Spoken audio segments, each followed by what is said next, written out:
Meu próprio filho me expulsou de casa numa tempestade por algo que não fiz. Ele pagou caro por isso. Eu nunca imaginei que viveria para ver o dia em que meu único filho, o menino que criei sozinho, após perder minha esposa, apontaria o dedo na minha cara e me chamaria de ladrão. A chuva caía forte naquela noite, trovões rasgavam o céu de São João del Rei e eu estava ali, na porta da casa que construí com minhas próprias mãos, sendo expulso como um estranho. Ricardo gritava, os olhos cheios de raiva enquanto ela ficava ali atrás. Patrícia com aquele olhar frio que eu já conhecia bem. Sai daqui agora! Você me roubou, pai! Roubou da minha própria casa! As palavras dele cortavam mais fundo que qualquer faca. Tentei explicar, tentei dizer que eu não tinha pegado dinheiro nenhum, mas ele não quis me ouvir. A tempestade engolia minha voz e meu filho, aquele que eu acordava de madrugada para levar na escola, que eu deixei de comer para que ele estudasse, me empurrou para fora. Senti a chuva gelada molhar minha camisa, meus sapatos afundarem na lama e pensei, Deus, o que eu fiz para merecer isso? 60 anos de vida, 3 décadas de trabalho duro e tudo terminou ali, naquela porta, sob uma tempestade que parecia lavar minha própria dignidade. Caminhei pela rua escura, sem saber para onde ir, com o coração mais pesado que as nuvens carregadas sobre minha cabeça.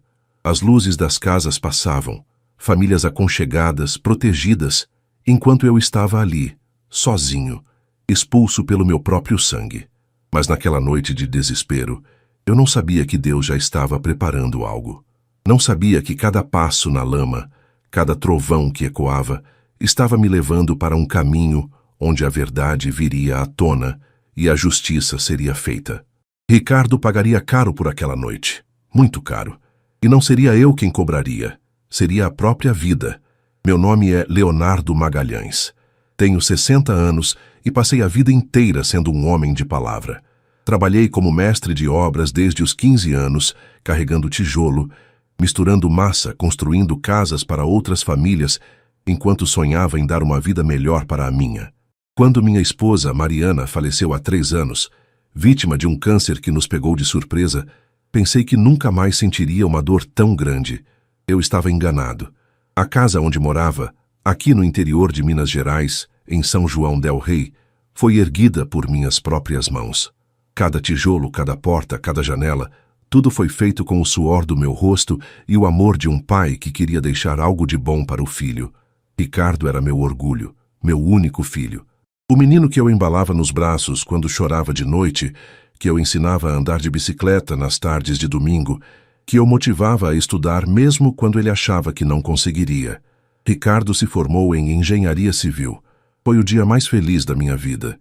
Ver meu filho de capelo e beca recebendo o diploma, enquanto eu estava ali na plateia com meu terno velho, mas limpo, aplaudindo com lágrimas nos olhos.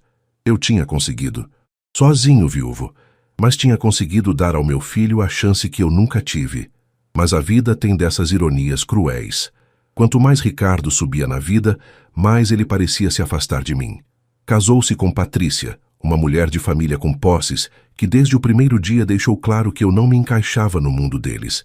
As visitas foram ficando raras, as conversas curtas, e eu, ingênuo, acreditava que era apenas a correria da vida adulta, o trabalho, os compromissos. Antes de continuar, me conta aqui nos comentários, de onde você está assistindo essa história?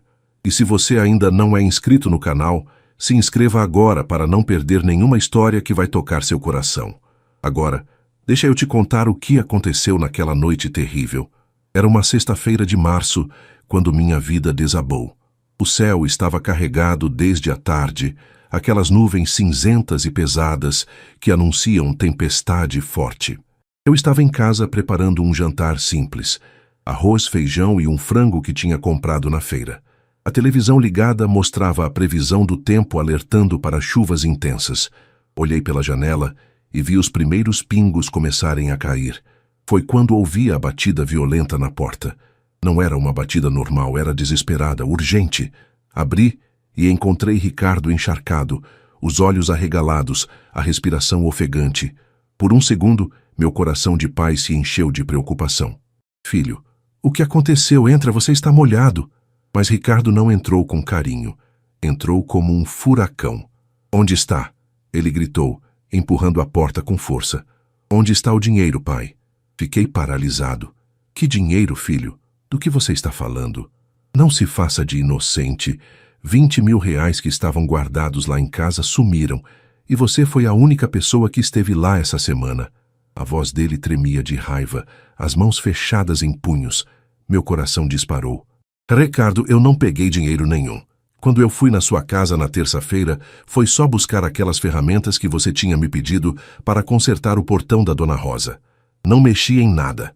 Mentiroso. A palavra saiu como um tapa. Patrícia me contou tudo. Você estava sozinho na casa por quase 1 hora. O dinheiro estava no escritório e agora sumiu.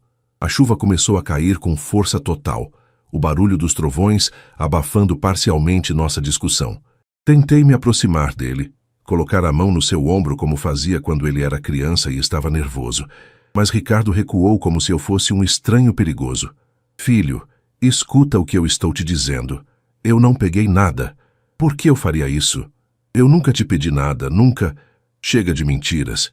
Ricardo me interrompeu apontando o dedo para minha cara. Você sempre foi um fracassado.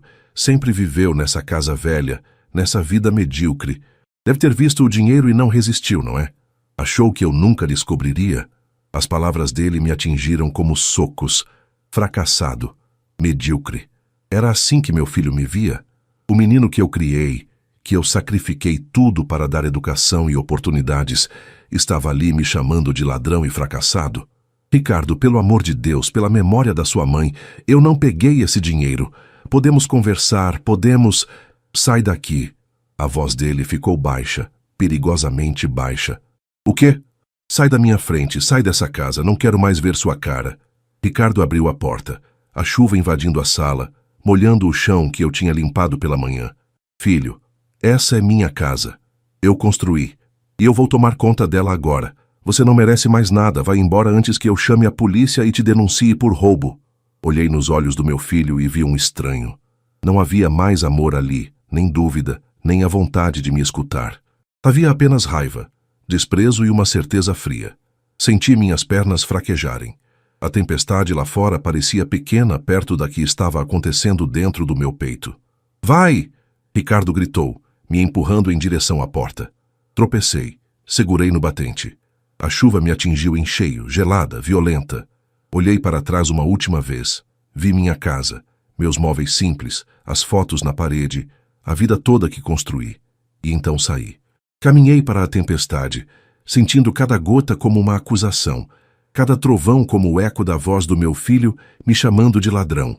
A porta bateu atrás de mim, e com ela pareceu que fechava também o último capítulo da minha vida como pai. As ruas de São João del Rei estavam desertas. A tempestade tinha levado todo mundo para dentro de casa, para a segurança e o calor dos lares. Menos eu. Caminhava sem direção, a camisa colada no corpo, os sapatos fazendo barulho de água a cada passo. A cidade que eu ajudei a construir, literalmente, trabalhei em dezenas de casas por essas ruas. Agora parecia me rejeitar tanto quanto meu filho tinha rejeitado. Meus pensamentos eram um turbilhão. 20.000 reais. Eu não tinha visto dinheiro nenhum quando fui à casa de Ricardo. Tinha ido apenas buscar as ferramentas, como ele pediu. Fiquei lá meia hora no máximo, consertei o que precisava no portão da vizinha e voltei para casa. Como é que um dinheiro sumiu e a culpa caiu em mim? A resposta veio como um relâmpago cortando o céu. Patrícia. Ela nunca me suportou. Desde o casamento, sempre me olhou como se eu fosse menos que nada. Um constrangimento para a família perfeita que ela queria construir. Quantas vezes ela sugeriu para Ricardo que eu fosse morar num lugar mais apropriado para a minha idade? Quantas vezes percebi os olhares de desdém quando eu aparecia nas reuniões de família com minhas roupas simples? Mas acusar sem prova era tão injusto quanto o que Ricardo estava fazendo comigo. Balancei a cabeça tentando afastar esses pensamentos. Precisava de abrigo. Precisava sair dessa chuva antes que pegasse uma pneumonia. Foi quando vi a luz acesa na casa de Dona Rosa. Minha vizinha há mais de 30 anos. Uma senhora viúva de 68 anos, de fé profunda e coração maior ainda. Hesitei. Já era tarde, quase 10 da noite. Mas o frio estava penetrando meus ossos e eu literalmente não tinha para onde ir. Bati na porta dela de leve, quase esperando que não atendesse. Mas em menos de 1 minuto a porta se abriu. E lá estava ela, de roupão e chinelos, os óculos na ponta do nariz, os olhos se arregalando ao me ver encharcado. Leonardo, meu Deus do céu, o que aconteceu com você? Ela me puxou para dentro antes mesmo que eu pudesse responder. Você está gelado. Entre logo. A casa de Dona Rosa cheirava a café fresco e bolo de fubá. A sala era pequena, aconchegante, com um crucifixo na parede e fotos de família espalhadas pelos móveis. Senti um aperto no peito. Aquilo era um lar de verdade. E eu tinha acabado de ser expulso do meu. Senta aqui. Vou buscar uma toalha e uma roupa seca. Meu falecido marido era mais ou menos do seu tamanho. Ainda tenho algumas roupas guardadas. Dona Rosa desapareceu pelo corredor falando sem parar. Que tempestade terrível essa, né? Estava aqui rezando meu terço quando ouvi a batida. Achei que fosse alguma emergência. Ela voltou com toalhas, uma calça e uma camisa. Vai lá no banheiro, se troca. Vou esquentar um café. Obedeci mecanicamente. No banheiro pequeno, mais limpo, tirei as roupas encharcadas e vesti as que ela me deu. Eram um pouco largas. Cheiravam a naftalina, mas estavam secas e quentes. Olhei para o espelho e quase não me reconheci. Meu rosto estava pálido, os olhos vermelhos. Não sabia se de chuva ou de lágrimas contidas. Os cabelos grisalhos grudados na testa. Quem é esse homem? Perguntei ao reflexo. O que aconteceu com você? Quando voltei para a sala, Dona Rosa já tinha colocado uma xícara fumegante de café na mesa, junto com um prato de bolo. Agora me conta. O que te trouxe para a rua nessa tempestade? E então desabei. Contei tudo. A acusação, a expulsão, as palavras de Ricardo, a certeza dele de que eu era um ladrão. Dona Rosa me ouviu em silêncio, apenas balançando a cabeça de vez em quando, os lábios apertados. Quando terminei, ela suspirou fundo. Leonardo, eu conheço você há mais de 30 anos. Vi você criar aquele menino sozinho depois que a Mariana partiu. Vi você trabalhar dobrado para pagar a faculdade dele. Você é muitas coisas, mas ladrão não é uma delas. Mas ele acredita que sim. Minha voz saiu quebrada. Meu próprio filho, Dona Rosa, ele me olhou com tanto ódio. Ódio não, ela me corrigiu. Confusão. Alguém plantou essa ideia na cabeça dele, e eu tenho uma suspeita forte de quem foi. Patrícia, ela confirmou. Aquela mulher nunca te deu valor. Sempre achei que ela tinha inveja de você. Inveja? De mim? Quase ri, mas o som saiu mais como um soluço. Inveja do amor que Ricardo tem por você. Ou tinha. Ela queria ele só para ela, sem laços com o passado, sem lembrança de origem humilde. E agora arrumou a desculpa perfeita para te afastar. Dona Rosa tomou um gole do próprio café. Mas sabe o que eu aprendi nesses anos todos de vida? A verdade sempre vem à tona. Sempre. E enquanto isso, o que eu faço? Olhei para minhas mãos calejadas, mãos de trabalhador, mãos que construíram uma vida, e agora não tinham nada para segurar. Enquanto isso, você fica aqui comigo. Tenho um quarto sobrando, pequeno, mas confortável. E amanhã, com a cabeça mais fria, a gente pensa no que fazer. Não posso aceitar, Dona Rosa. A senhora já faz tanto... Leonardo Magalhães, não me faça repetir. Você vai ficar aqui e ponto final. Agora toma esse café, come esse bolo e descansa. Amanhã é outro dia. E Deus nunca abandona os justos. Naquela noite, deitado na cama de casal do quarto de hóspedes de Dona Rosa, ouvi a chuva finalmente diminuir. Os trovões foram ficando distantes, até sumirem por completo. Mas a tempestade dentro de mim continuava violenta, destruidora, sem previsão de passar. Fechei os olhos e rezei pela primeira vez em muito tempo. Não pedi vingança. Não pedi que Ricardo sofresse. Pedi apenas força para sobreviver àquela dor. E pedi que, de alguma forma, a verdade aparecesse. Não sabia que Deus já estava trabalhando na resposta. Só não imaginava o quanto ela viria de forma inesperada. Os primeiros dias na casa de Dona Rosa foram os mais difíceis da minha vida. Acordava cedo, como sempre fiz, mas não tinha para onde ir ou o que fazer. Minha rotina tinha sido destruída junto com minha dignidade. A casa que eu construí estava a menos de 50 metros dali, mas parecia estar em outro planeta. Dona Rosa tentava me manter ocupado. Leonardo, Você pode consertar aquela torneira da cozinha. Está pingando há semanas. Ou então, será que você consegue dar uma olhada no telhado? Acho que tem uma telha solta. Eu sabia o que ela estava fazendo, me dando propósito, me mantendo em movimento para que eu não afundasse na tristeza. E eu era grato por isso.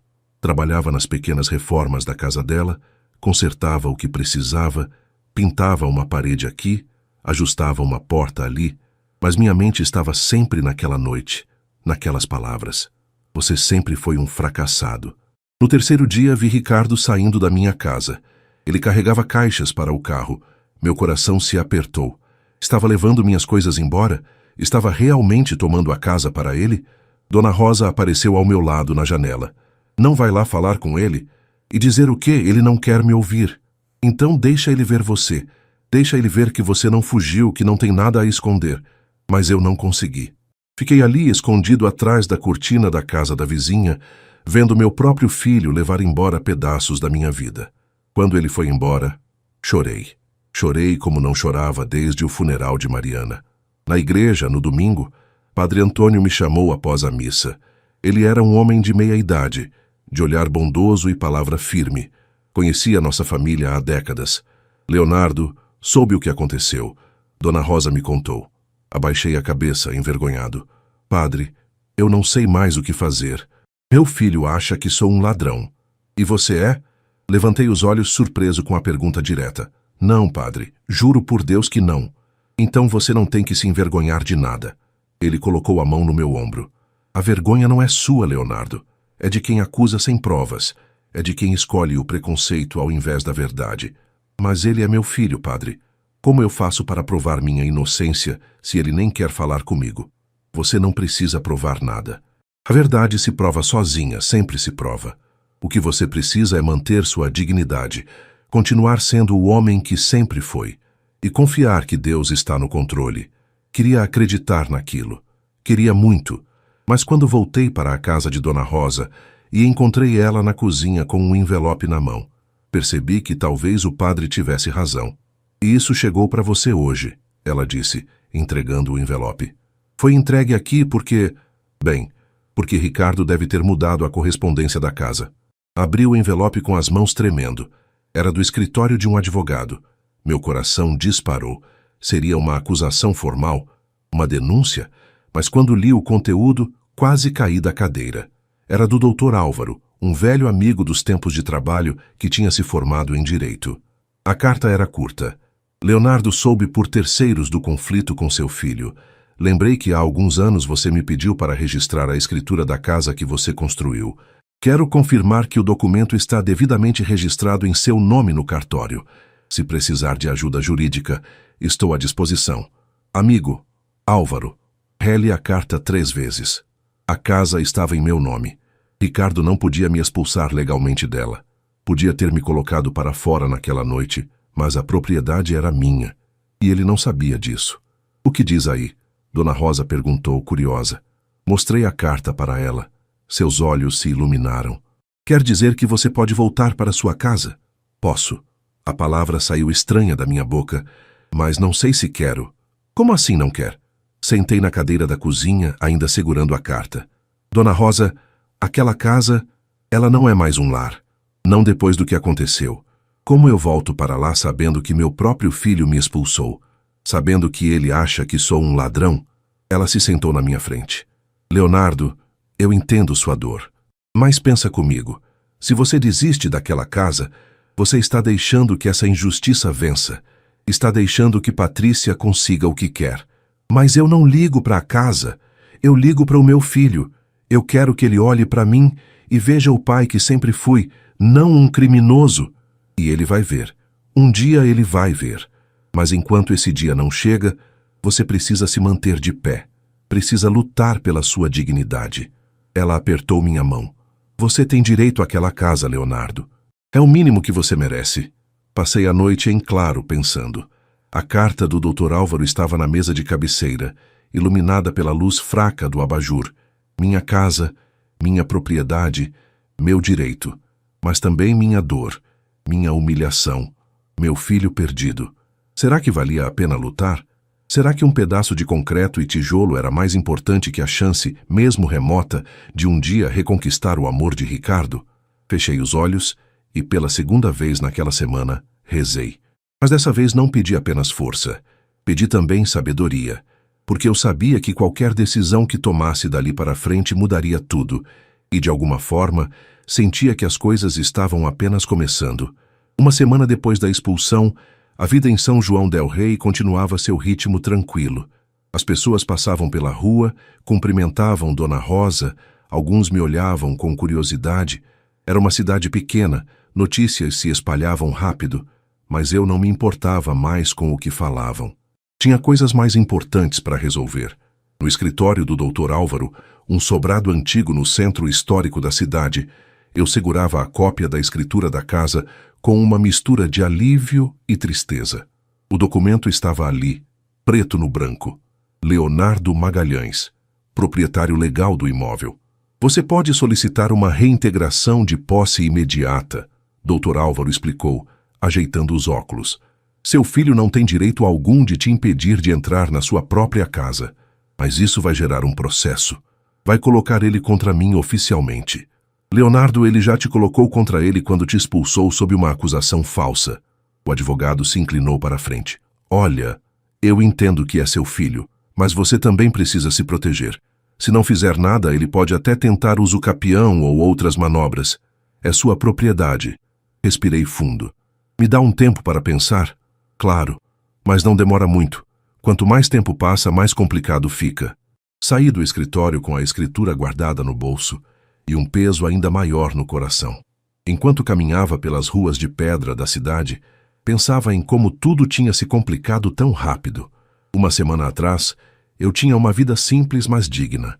Agora estava morando na casa da vizinha, considerado ladrão pelo próprio filho, tendo que provar que tinha direito à casa que eu mesmo construí. Foi quando esbarrei em alguém na esquina da praça. Quase caí, mas a pessoa me segurou. Desculpa, eu não estava olhando. Leonardo. Levantei os olhos e reconheci Marcelo, um antigo colega de Ricardo da faculdade. Ele parecia surpreso de me ver. Oi, Marcelo, tudo bem? Tudo sim. Nossa, faz tempo que não te vejo. Como está o Ricardo? Tentei ligar para ele várias vezes essa semana, mas ele não atende. Algo no tom de voz dele me deixou alerta. Por que estava tentando ligar? Marcelo hesitou, como se não soubesse se devia falar. É que... Olha, talvez eu não devesse me meter, mas vocês são amigos há muito tempo, então... Fala, Marcelo.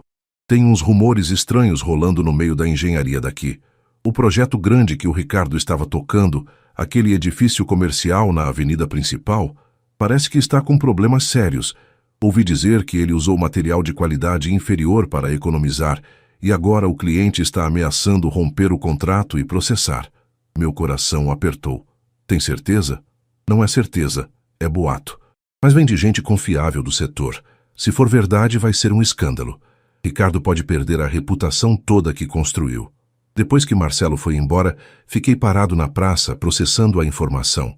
Ricardo estava tendo problemas profissionais. Isso explicaria por que ele estava tão nervoso, tão explosivo naquela noite.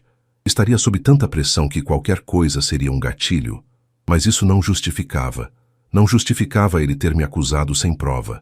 Não justificava ele ter me expulso na tempestade. À noite, de volta à casa de Dona Rosa, ela me recebeu com uma expressão séria.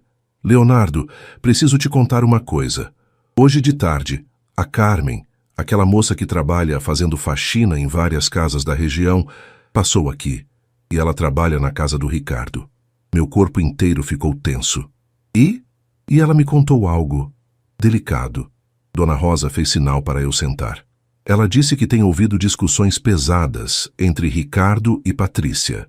E na última semana, antes de você ser expulso, ela viu Patrícia mexendo em alguma coisa no escritório nervosa, escondendo algo quando percebeu que a Carmen estava por perto. Ela viu o que exatamente? Não viu direito, mas disse que eram envelopes, dinheiro talvez, e que Patrícia ficou muito alterada. Mandou ela limpar outra parte da casa. As peças começaram a se encaixar na minha cabeça como um quebra-cabeça macabro. Patrícia mexendo no dinheiro. Patrícia nervosa. E depois, magicamente, o dinheiro sumindo exatamente quando eu tinha estado lá. Foi ela. As palavras saíram num sussurro. Foi Patrícia que armou isso. É o que eu penso também, Dona Rosa concordou. Mas pensar não é provar. A Carmen não vai testemunhar nada oficialmente. Tem medo de perder o emprego. Então o que eu faço? Como provo que fui incriminado? Dona Rosa ficou em silêncio por um momento, pensativa. Então seus olhos brilharam. Sabe o que diz o ditado?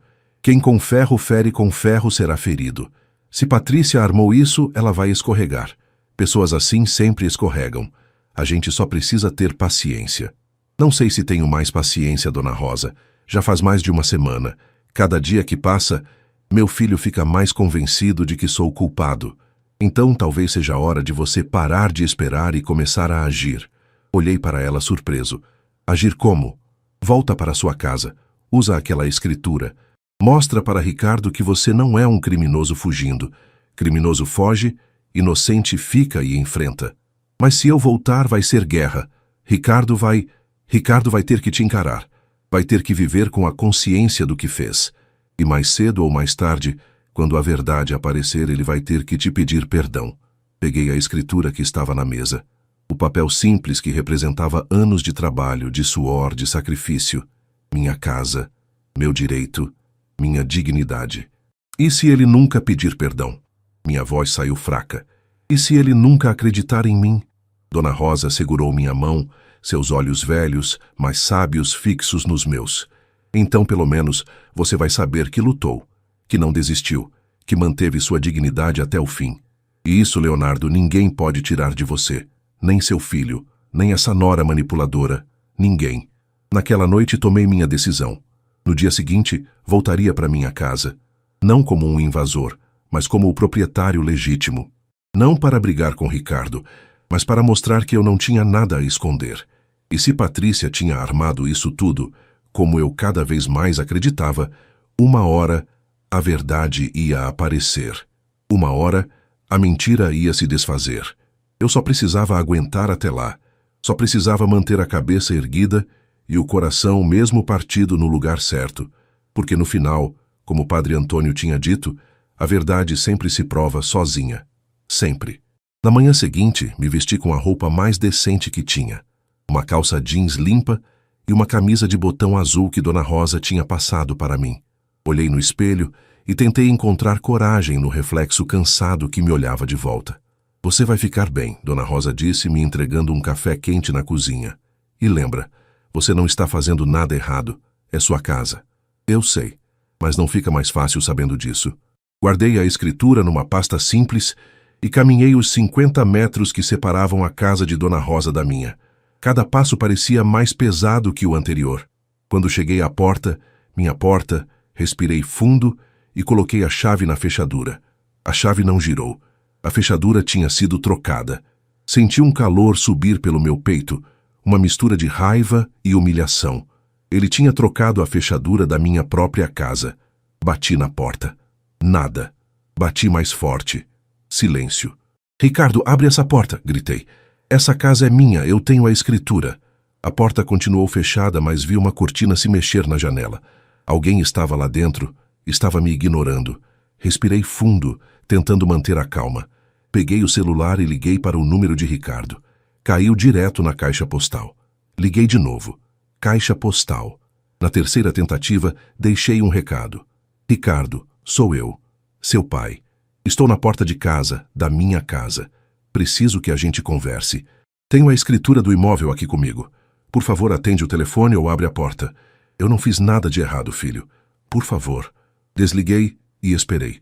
1 minuto. 2. 5. Nada. Foi quando a vizinha do outro lado, Dona Aparecida, apareceu na janela dela. Leonardo, que bom te ver. Você está bem? Estou sim, Dona Aparecida. Só tentando entrar na minha casa. Ela fez uma cara de reprovação. Soube do que aconteceu. Que absurdo, viu?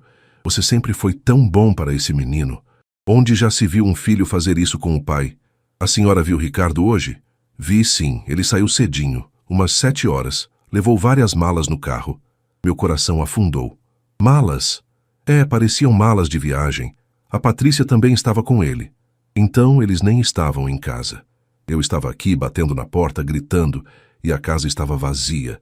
senti uma mistura de alívio e frustração. Dona Aparecida, se a senhora vir o Ricardo, pode pedir para ele me ligar? É urgente. Claro, meu filho. E qualquer coisa você sabe onde me encontrar. Voltei para a casa de Dona Rosa derrotado. Ela estava na sala rezando o terço.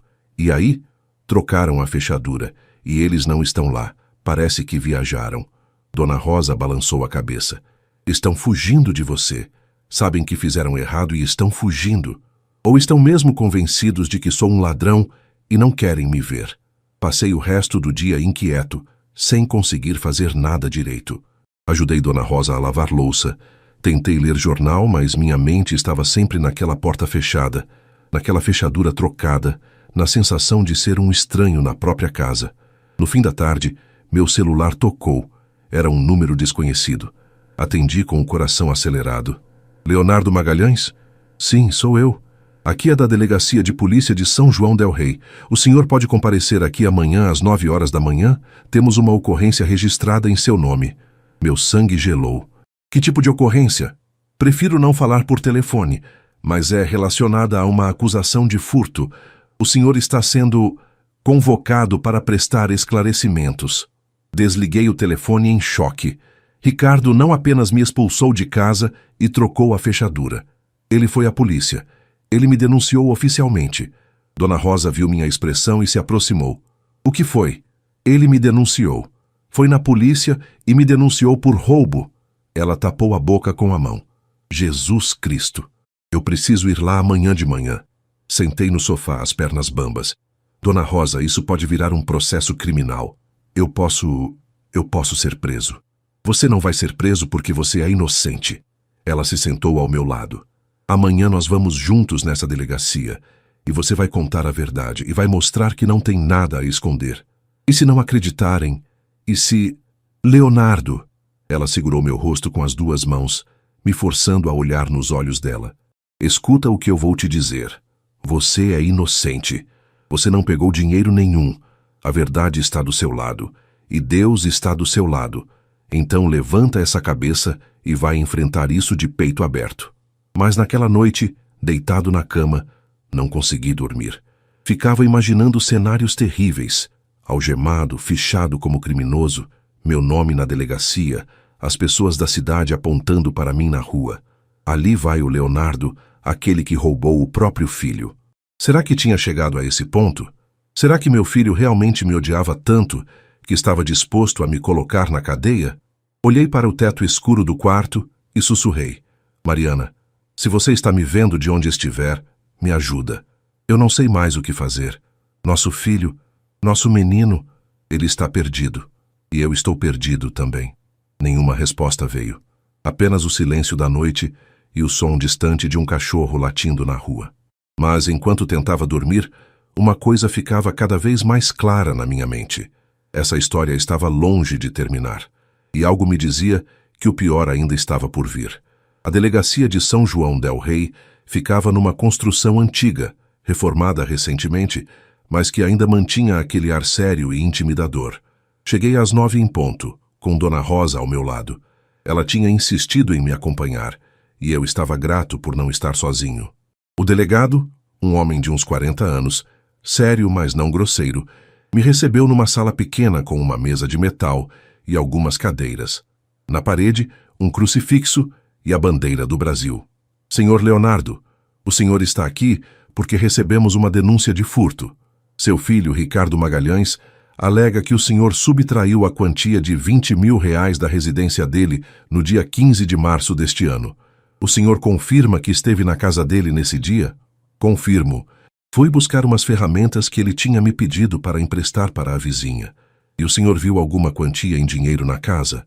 Não, não vi nada. Entrei, peguei as ferramentas no armário da garagem, consertei o portão da vizinha e fui embora. O delegado anotava tudo num computador, os dedos batendo nas teclas com um ritmo monótono. Seu filho alega que o senhor ficou sozinho na casa por aproximadamente 1 hora e que tinha acesso ao escritório onde o dinheiro estava guardado. Eu não entrei no escritório, nem sabia que tinha dinheiro guardado lá. O senhor está passando por dificuldades financeiras? Tem dívidas? Não. Sou aposentado, Recebo minha pensão certinho. Não tenho dívidas. Mas 20 mil reais seria uma quantia útil para o senhor, não seria? Comecei a entender onde aquilo estava indo. Seria útil para qualquer um, mas eu não peguei o dinheiro. O delegado parou de digitar e me olhou direto nos olhos. Senhor Leonardo, vou ser franco com o senhor. Esse tipo de caso entre família é sempre complicado. Na maioria das vezes, não chega a lugar nenhum porque falta prova. Mas seu filho está determinado a levar isso adiante. Ele quer que a gente investigue. Então investiga. Minha voz saiu mais alta do que eu pretendia. Investiga a vida toda, delegado. Olha minha conta bancária, olha meus extratos, vasculha minha casa. Eu não tenho nada a esconder. A casa que, segundo entendi, está registrada em seu nome, mas da qual o senhor foi expulso? Peguei a pasta que tinha trazido. Exatamente. A casa está em meu nome. Tenho a escritura aqui. E fui expulso dela injustamente, sob uma acusação falsa. O delegado pegou a escritura, examinou o documento. Isso aqui muda um pouco o cenário. Seu filho expulsou o senhor de sua própria propriedade? Expulsou, numa noite de tempestade. E agora trocou a fechadura para eu não conseguir entrar. Isso é esbulho possessório. O senhor pode entrar com uma ação. Eu não quero entrar com ação contra meu filho. Senti as lágrimas queimando os olhos. Eu só quero que ele me escute, que ele veja que eu não fiz nada. O delegado suspirou, devolvendo a escritura. Olha, senhor Leonardo, vou abrir um inquérito porque fui obrigado a fazer isso pela denúncia. Mas entre nós, essa história toda está estranha.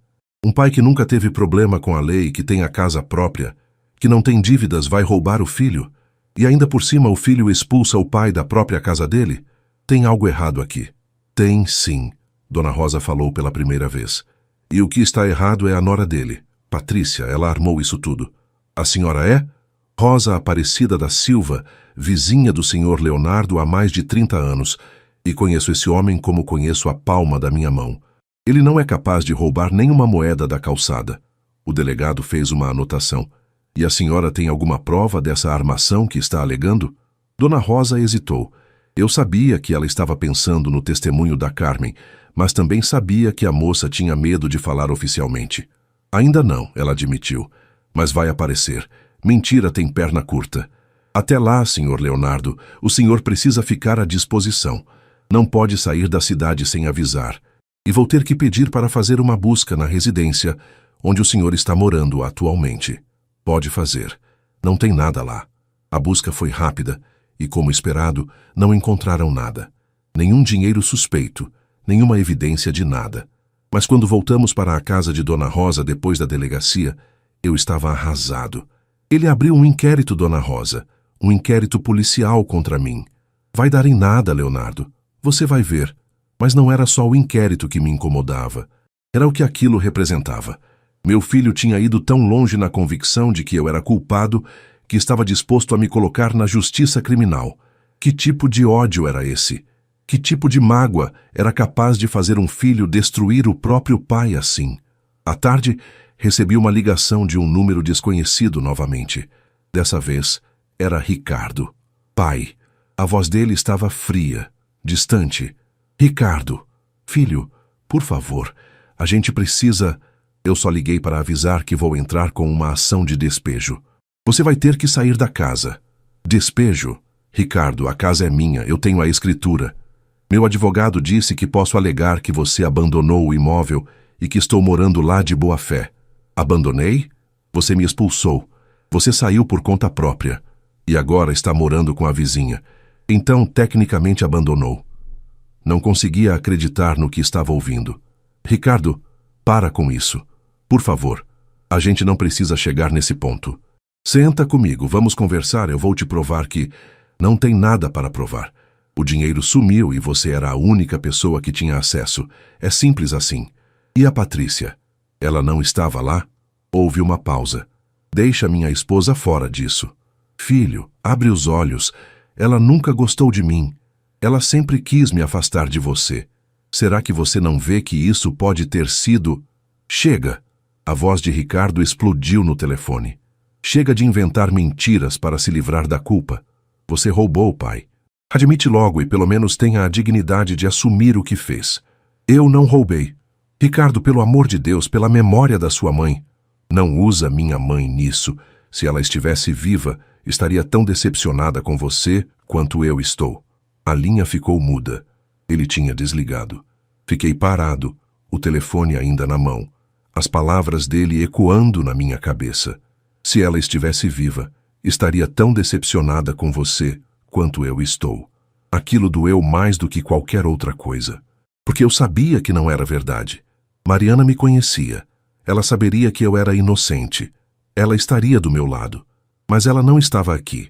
E eu estava sozinho, enfrentando um filho que tinha se transformado num estranho, uma nora que me odiava, e um sistema legal que estava começando a se voltar contra mim.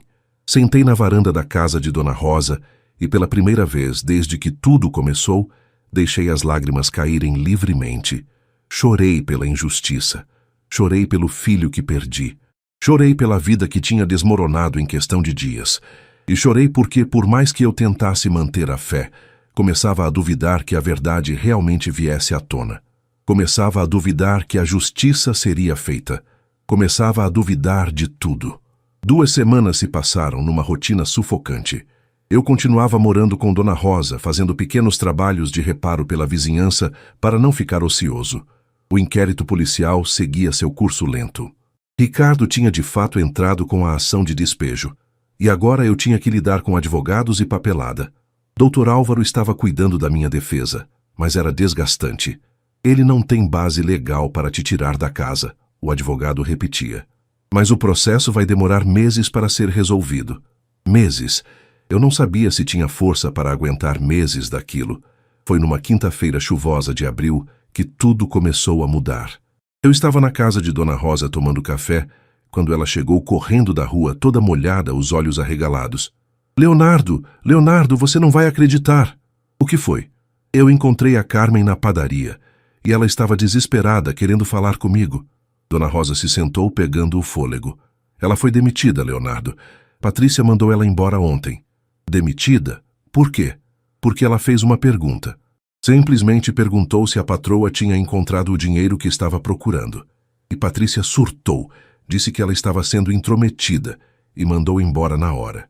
Meu coração acelerou. E o que isso significa? Significa que a Carmen está com raiva, raiva suficiente para falar. Ela me contou coisas, Leonardo, coisas importantes. Dona Rosa puxou uma cadeira e se sentou perto de mim. Carmen disse que nos últimos meses, Patrícia estava cada vez mais nervosa. Tinha discussões constantes com Ricardo sobre dinheiro, sobre a família dele, sobre você. E 2 semanas antes daquele dia que você foi lá buscar as ferramentas, Carmen viu Patrícia tirando dinheiro do cofre e colocando em envelopes separados. Muito dinheiro. Ela viu Patrícia mexendo no dinheiro? Viu. E quando perguntou se estava tudo bem, Patrícia disse que estava organizando as finanças da casa. Mas a Carmen achou estranho porque, dias depois, Patrícia disse para Ricardo que o dinheiro tinha sumido. Como o dinheiro some se ela mesma tinha tirado e estava organizando? As peças começaram a se encaixar de forma ainda mais clara. Patrícia pegou o dinheiro antes, e quando eu fui lá, ela aproveitou para dizer que tinha sumido durante minha visita. Exatamente. E tem mais. Carmen disse que naquele dia da tempestade, quando Ricardo expulsou você, ela ouviu Patrícia dizer para ele: Viu? Eu não te disse que seu pai estava de olho nas nossas coisas? Agora, você acredita em mim. Senti uma mistura de raiva e tristeza. Ela planejou isso, planejou me incriminar. E a Carmen está disposta a testemunhar. Agora que foi demitida sem justa causa, ela não tem mais medo de falar. Imediatamente liguei para Dr. Álvaro. Ele pediu para a Carmen ir ao escritório dele naquela mesma tarde para fazer um depoimento formal. Finalmente, tinha uma testemunha. Mas antes que pudesse comemorar, recebi outra ligação. Era Marcelo, o amigo de Ricardo. Leonardo, você está sabendo do que está acontecendo com o Ricardo? Não. O que aconteceu? O projeto dele desmoronou. Literalmente. Parte da estrutura do edifício cedeu durante uma vistoria. Ninguém se machucou, graças a Deus, mas o cliente descobriu que Ricardo tinha usado material mais barato que o especificado no contrato. Agora ele está sendo processado. É a ruína profissional dele, Leonardo. Vai perder tudo. Desliguei o telefone em choque. Ricardo estava sendo processado.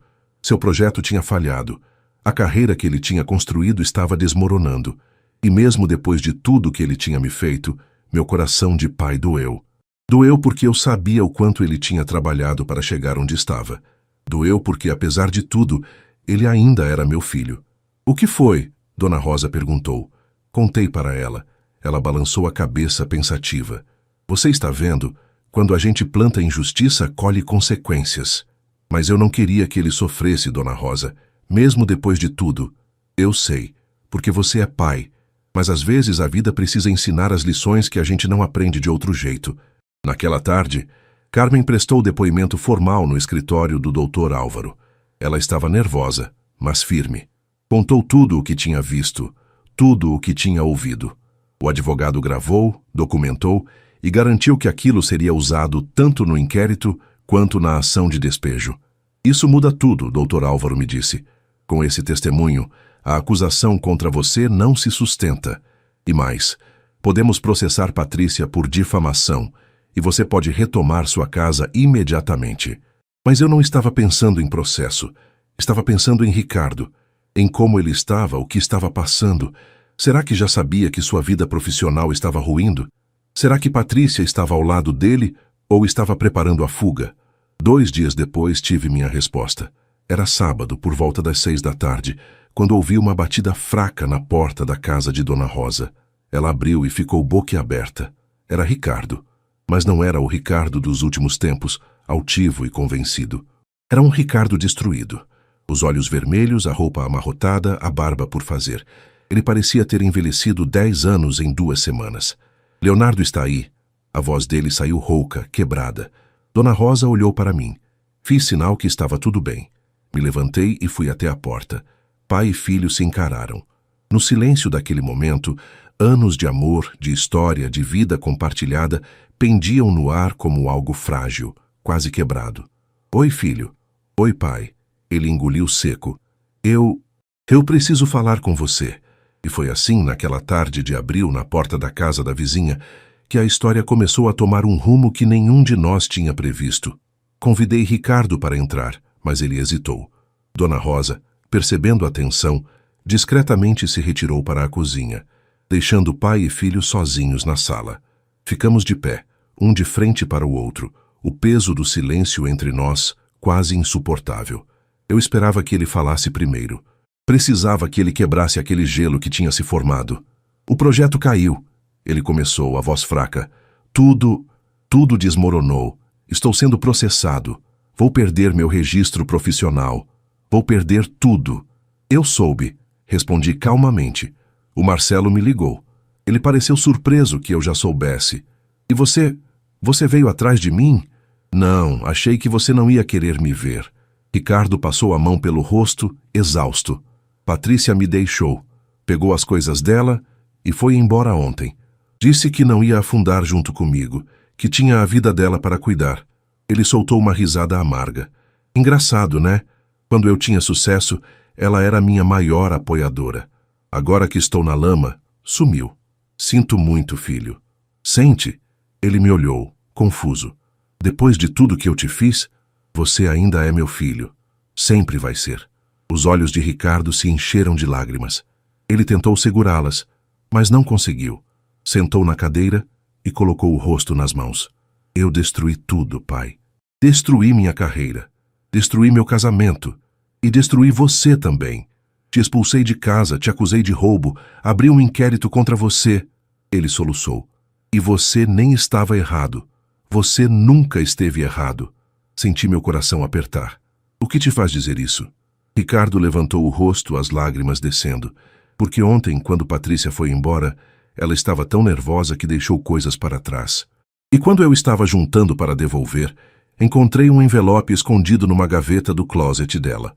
E dentro tinha 15 mil reais em dinheiro. O ar sumiu dos meus pulmões. Eu confrontei ela. Perguntei de onde tinha vindo aquele dinheiro. E ela desmoronou. Confessou tudo. Ricardo enxugou as lágrimas com a manga da camisa. Ela pegou os 20 mil que estavam no escritório algumas semanas antes de você ir lá. Escondeu tudo. E quando você foi buscar as ferramentas, Ela viu a oportunidade perfeita de te incriminar. Me convenceu de que você tinha roubado, plantou a ideia na minha cabeça, alimentou minha raiva. Por que ela faria isso? Porque ela me queria só para ela, sem ligação com o passado, sem família inconveniente. Ela nunca te suportou, pai. Dizia que você era um peso, que me fazia lembrar de onde eu vim, que eu merecia coisa melhor. Ele balançou a cabeça. E eu fui idiota o suficiente para acreditar, para virar as costas para o único homem que sempre esteve do meu lado. Sentei na cadeira ao lado dele. Por que você acreditou tão fácil, filho? Por que você não me deu o benefício da dúvida? Ricardo ficou em silêncio por um longo momento. Quando falou, a voz saiu quebrada de vergonha. Porque eu queria acreditar. Porque Patrícia tinha passado meses me enchendo a cabeça de que você estava ultrapassado, de que você me julgava por eu ter subido na vida, de que você tinha inveja do meu sucesso. Ele me olhou, os olhos cheios de remorso. E parte de mim, queria uma desculpa para me afastar, para não ter que lidar com a culpa de ter me envergonhado de você. Aquelas palavras me atingiram como um soco. Você se envergonhava de mim. Envergonhava sim. Ele explodiu, mas não de raiva, de dor. Envergonhava das suas roupas simples, da sua casa humilde, do jeito que você falava. Quando a Patrícia me apresentava para a família rica dela, para os amigos empresários, eu tinha vergonha de dizer que meu pai era um mestre de obras aposentado. Queria inventar que você era engenheiro também, que tinha uma vida melhor. E isso me corroía por dentro. Por que você nunca me contou isso? Porque tinha vergonha da vergonha. Porque eu sabia que era errado. Você me criou sozinho, pai. Trabalhou até as mãos sangrarem para me dar educação. E eu te retribuí com isso. Ele apontou para si mesmo, para a situação toda. Com desprezo, com traição. Ficamos em silêncio. Lá fora, o dia estava terminando, as sombras da tarde se alongando. Dentro da sala, 2 homens quebrados tentavam encontrar palavras para consertar o que parecia irreparável. O dinheiro, eu disse finalmente.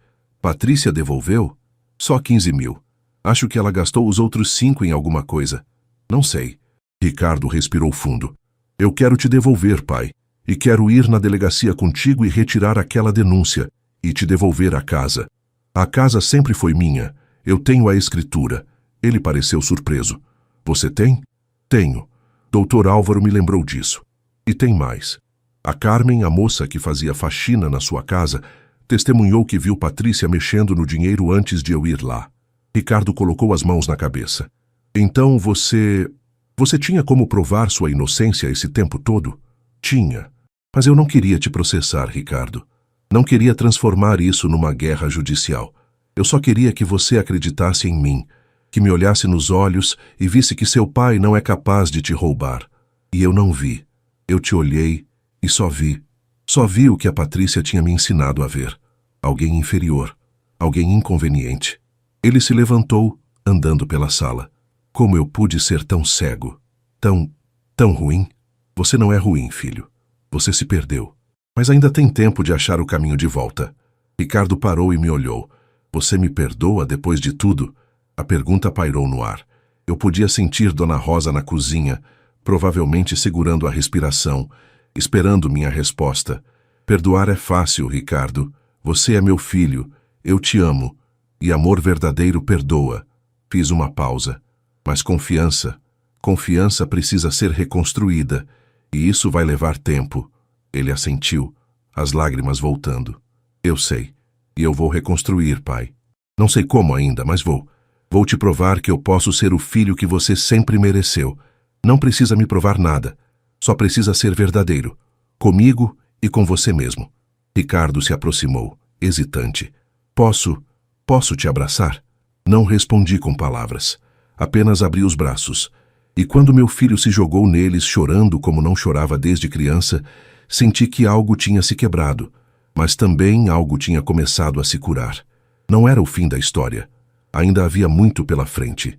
Mas era um começo. Um pequeno, frágil, mas real começo.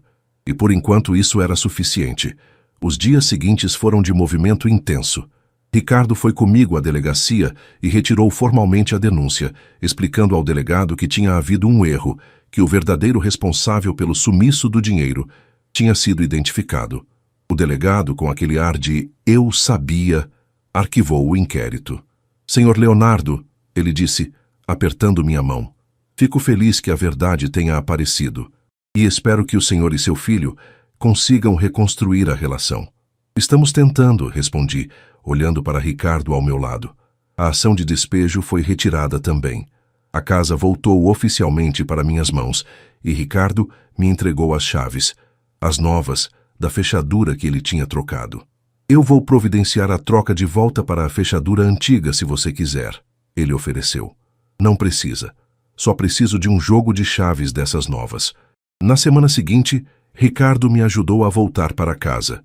Carregamos minhas poucas coisas da casa de Dona Rosa, que insistiu em fazer um almoço de despedida, e quando abri a porta da minha casa, senti uma mistura de alívio e melancolia.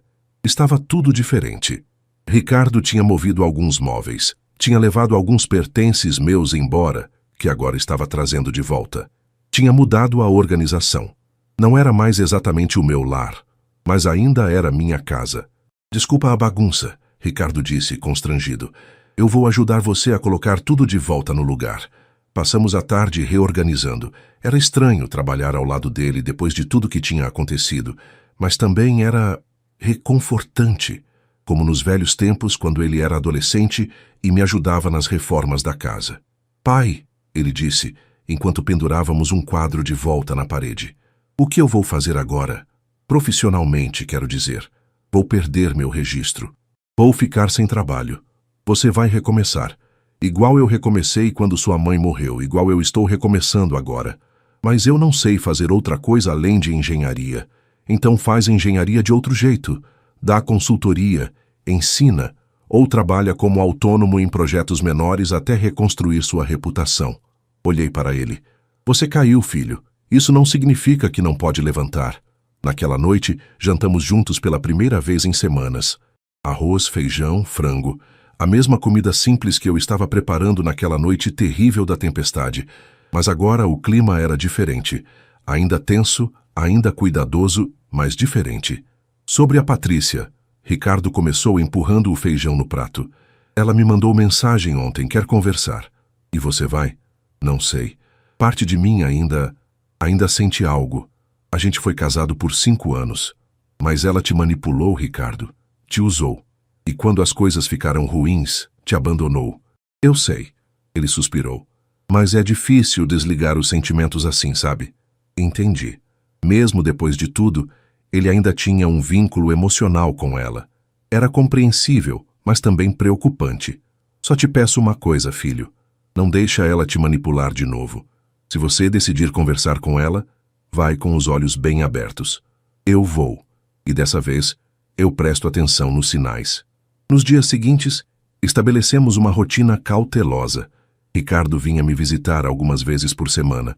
Ajudava em pequenos reparos na casa. Conversávamos sobre a situação profissional dele, sobre o futuro incerto. Não falávamos muito sobre Patrícia ou sobre aquela noite da tempestade. Ainda doía demais. Mas aos poucos, muito aos poucos, a ferida começava a cicatrizar. Padre Antônio me chamou na igreja numa manhã de domingo. "Leonardo, que alegria ver você e o Ricardo juntos de novo. Deus é bom."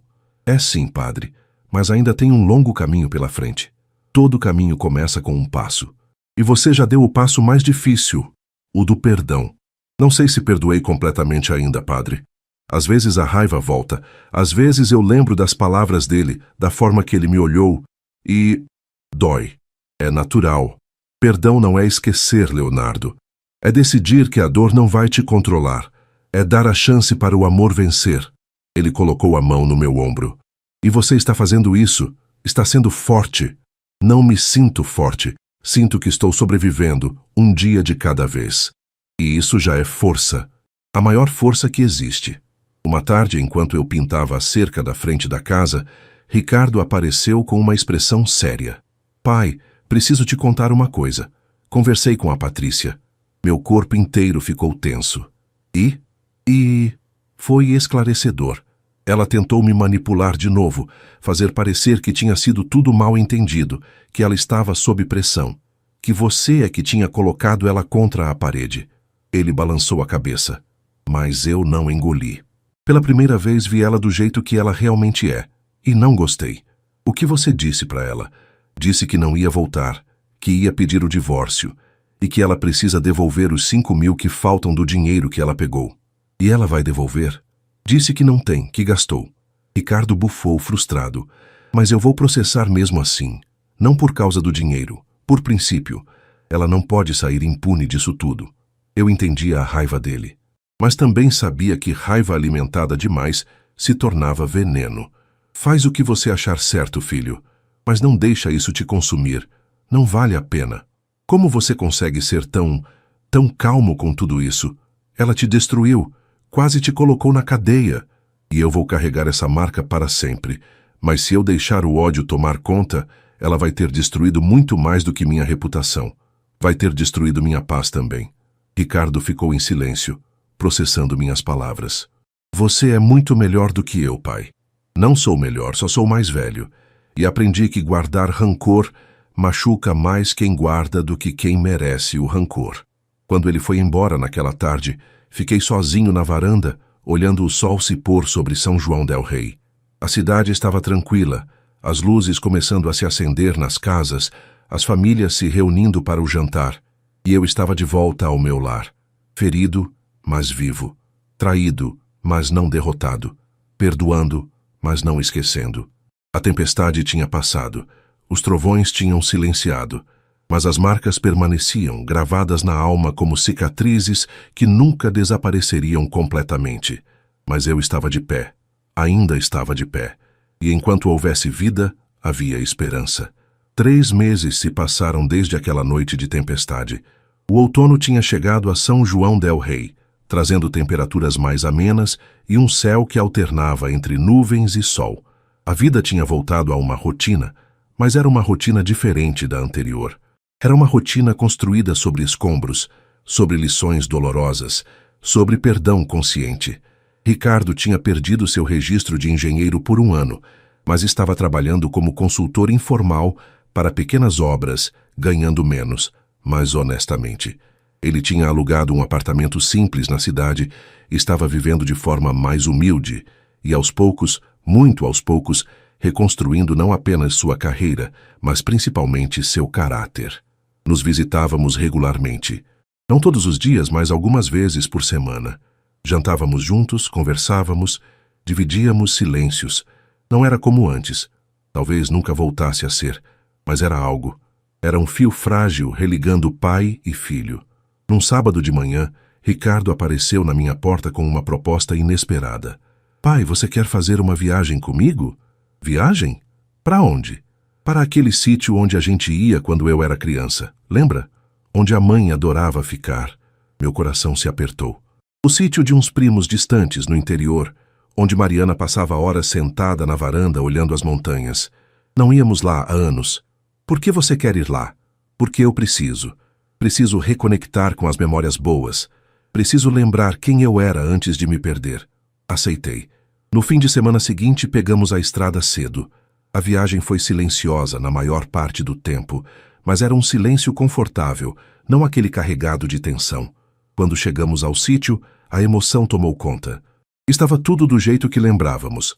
A casa simples, a varanda de madeira, as montanhas ao fundo. Os primos nos receberam com alegria, prepararam um almoço farto e, à tarde, Ricardo e eu nos sentamos naquela mesma varanda onde Mariana passava horas. Eu sinto falta dela, Ricardo disse olhando para o horizonte. Todos os dias. Eu também. Se ela estivesse aqui, nada disso teria acontecido. Ela não teria deixado eu me afastar de você. Não teria deixado a Patrícia me envenenar. Talvez. Ou talvez você precisasse passar por isso para aprender, para crescer. Ricardo me olhou. Você acha mesmo que eu cresci? Depois de tudo que fiz? Acho. Porque você reconheceu o erro, pediu desculpas, está tentando reconstruir. Muita gente não faz isso, filho. Muita gente prefere insistir na mentira do que encarar a verdade. Mas eu quase destruí você. Quase. Mas não destruiu. Eu ainda estou aqui. Ficamos em silêncio, ouvindo os pássaros, o vento nas árvores, o som distante de um riacho. Pai, Ricardo disse depois de um tempo: eu não espero que você me perdoe completamente. Não sei se eu me perdoaria no seu lugar. Mas eu quero que você saiba que eu vou passar o resto da vida tentando ser o filho que você merece. Você já é o filho que eu mereci. Com defeitos, com erros, mas é meu filho, e isso nunca vai mudar. Ele limpou uma lágrima que teimava em cair. Obrigado, por não ter desistido de mim, por ter segurado a mão que te feriu. É isso que pais fazem, a gente segura. Sempre. À noite, sentados em volta de uma fogueira que os primos tinham feito no quintal, Ricardo contou histórias da infância que eu tinha esquecido. Lembrou de quando eu o ensinei a andar de bicicleta e ele caiu no roseira. Lembrou de quando construímos aquele carrinho de madeira juntos. Lembrou de quando Mariana fazia bolo de fubá e a gente comia ainda quente. Eram memórias doces, memórias de um tempo que parecia pertencer a outras pessoas. Mas ouvir Ricardo relembrá-las com tanto carinho me fez perceber que aquele menino ainda estava lá, enterrado sob camadas de ambição, de vergonha, de influência tóxica, mas ainda estava lá, e talvez, só talvez, estivesse começando a ressurgir. No domingo, voltamos para São João del Rei. Quando nos despedimos na minha porta, Ricardo me abraçou apertado. Eu te amo, pai. Desculpa por ter demorado tanto para lembrar disso. Eu também te amo, filho. Sempre amei. Sempre vou amar. Entrei em casa com o coração mais leve do que estava há meses. Não estava curado. A ferida ainda existia. A cicatriz sempre estaria lá. Mas estava melhor. Estava caminhando. Naquela noite, antes de dormir, abri a gaveta da mesa de cabeceira e peguei uma foto antiga. Era eu, Mariana e Ricardo na varanda daquele sítio há mais de 20 anos. Estávamos sorrindo, abraçados, felizes. Mariana, sussurrei para a foto. Nosso menino se perdeu por um tempo, mas acho que ele está achando o caminho de volta. E eu estou aqui, esperando. Sempre vou estar aqui, esperando. Guardei a foto e apaguei a luz. Lá fora, a cidade dormia tranquila. Não tinha tempestade, não tinha trovões, não tinha chuva gelada. Apenas o silêncio reconfortante da noite. E pela primeira vez em meses dormi em paz. Encerramento. Essa é minha história. A história de como meu próprio filho me expulsou de casa numa tempestade por algo que não fiz, e de como ele pagou caro por isso, não com vingança minha, mas com as próprias consequências de suas escolhas. Aprendi que família é um elo que pode se esticar, se machucar, quase se romper, mas que quando há amor verdadeiro, pode ser remendado. Não volta a ser como era antes, mas se torna algo novo, algo mais consciente, mais maduro. Aprendi que perdoar não é esquecer a dor, mas escolher não deixar que ela te defina. É dar a alguém a chance de crescer, mesmo que tenha te ferido profundamente. E aprendi que às vezes, a tempestade mais violenta é aquela que lava a terra e permite que algo novo brote. Doloroso, difícil, mas necessário. Se você está passando por uma traição familiar, por uma injustiça de quem você ama, saiba que você não está sozinho. Mantenha sua dignidade, busque a verdade, mas não se deixe consumir pelo ódio. Porque no final, ódio destrói quem odeia, não quem é odiado. E se você é como Ricardo foi, se você se perdeu pelo caminho, se feriu quem te amava, saiba que ainda há tempo. Ainda há chance de reconstruir. Não vai ser fácil, não vai ser rápido, mas é possível. Porque no final, o que nos define não são os erros que cometemos, mas a coragem que temos de consertá-los. E isso sempre vale a pena.